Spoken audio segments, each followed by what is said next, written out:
Is being an influencer a good career choice?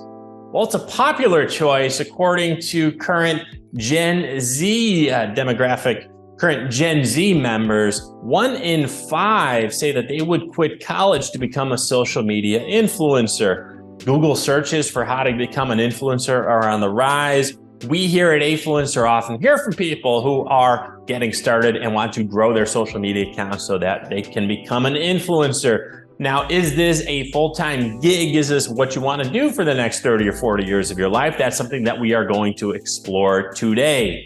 6 factors that you need to consider when pondering becoming an influencer. It does seem like a perfect, easygoing type of career choice, but like any career choice, it has a set of challenges, sets of considerations. So if you're on the fence, let's talk about these 6 factors to consider. Number 1 is niche expertise. So every influencer has a particular niche or interest that they are passionate about. That's what distinguishes us from the competition. That's what has a brand want to work with us. We want to really be specific here.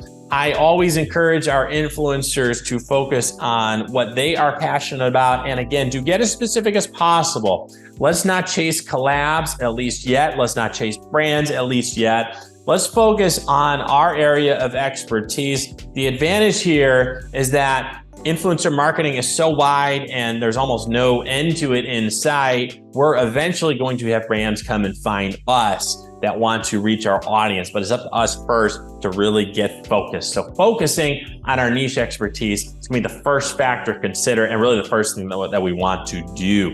Number 2 is going to be our audience and our engagement. So we need a certain number of followers for us to be interesting to them. Now, the good news is that today we don't need as many followers as we needed in years past. Even 1,000 followers gets us into that nano influencer realm. And many brands are now hip to working with micro and even nano influencers. And us here at Afluencer, we're educating them on the benefits of working with nano influencers.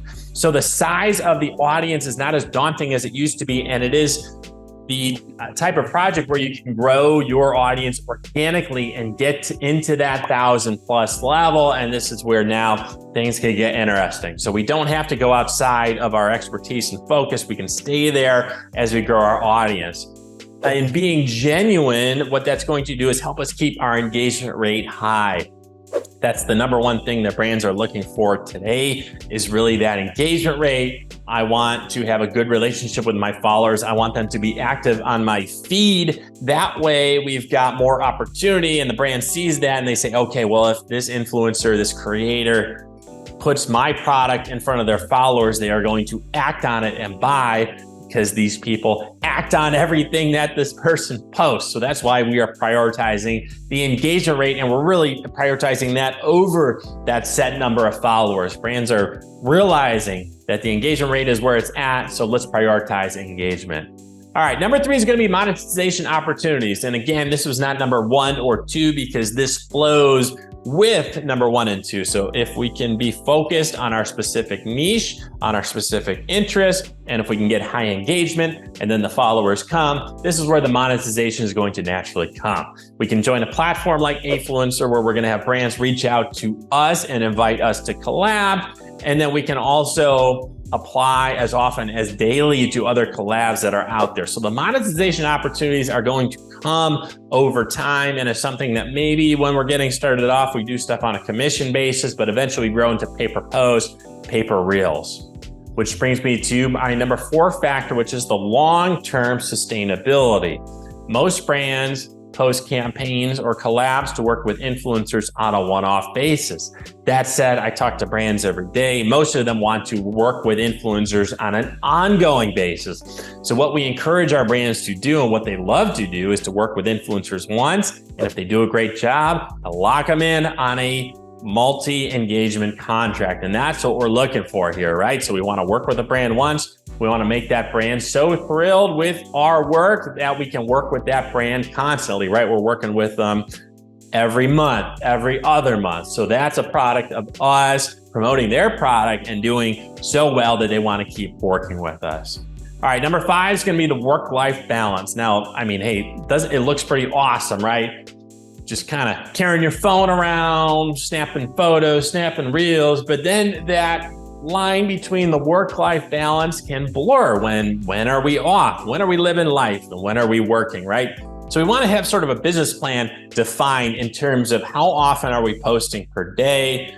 How often are we recording stories? And where exactly is that line between the work and the life element? And that's something that's gotten blurred in recent years with professional traditional careers anyway, with the whole work from home thing, because there's no commute to separate that. If you're an influencer, naturally you tend to not have a commute. Your work life, it blends together, but it's good to have these set boundaries. And I find, as someone who's done their own companies for a while now, it's nice to have your work goals for the day defined so that once you hit those, you're able to kind of turn your brain off in the evening or at whatever point you say, okay, that was work and I did everything that I set out to do, or hey, I didn't quite get there, but I'm going to do the rest tomorrow. So that helps with that work-life balance.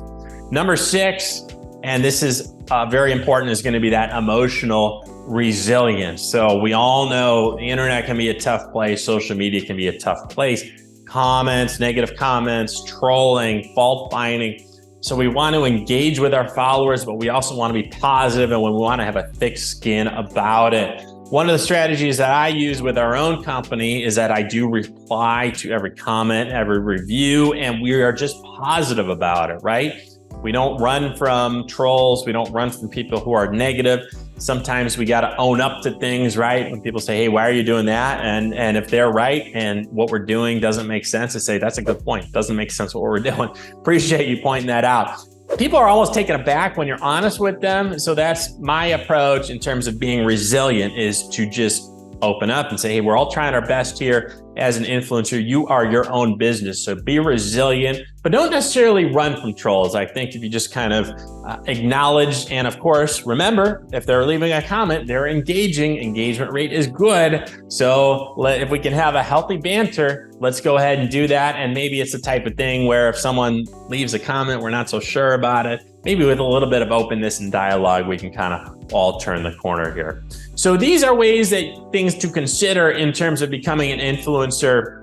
Best practices to recommend: choosing a primary social media platform is great. These days, I would say it's usually either going to be Instagram or TikTok, but you pick your one and you kind of run with it. Not that you can't have overlap, but that's a good way to go. Creating high quality content, of course, is a must, and that's what we would really prioritize in terms of creating that content.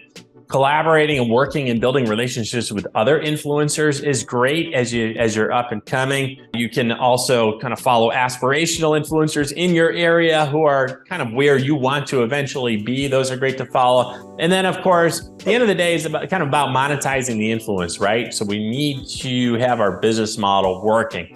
Influencer marketing is great because it can be a side hustle for us and something that we do in addition to our regular work. So we don't have to necessarily be full-time. This could be a part-time career. So with that, let me know what you think the most important thing or the biggest concern for you in terms of being an influencer and choosing this as your career.